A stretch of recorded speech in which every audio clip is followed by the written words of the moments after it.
శ్రీ శోభకృతనామ సంవత్సరం ఉత్తరాయణం హేమంత ఋతువు పుష్యమాసం శుక్లపక్షం. సూర్యోదయం ఉదయం 6:53 సూర్యాస్తమయం సాయంత్రం 6:01.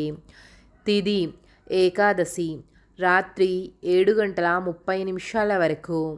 నక్షత్రం రోహిణి తెల్లవారుజాము 3:52 వరకు.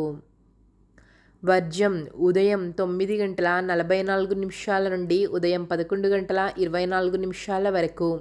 దుర్ముహూర్తం సాయంత్రం 4:31 నుండి సాయంత్రం 5:16 వరకు. రాహుకాలం సాయంత్రం 4:37 నుండి సాయంత్రం 6:01 వరకు. యమగండం మధ్యాహ్నం 12:27 నుండి మధ్యాహ్నం 1:50 వరకు. గుళిక కాలం మధ్యాహ్నం 3:14 నుండి సాయంత్రం 4:37 వరకు. బ్రహ్మ ముహూర్తం తెల్లవారుజాము 5:17 నుండి ఉదయం 6:05 వరకు. అమృత గడియలు రాత్రి 12:34 నుండి రాత్రి 2:13 వరకు. అభిజిత్ ముహూర్తము మధ్యాహ్నం 12:05 నుండి మధ్యాహ్నం 12:49 వరకు.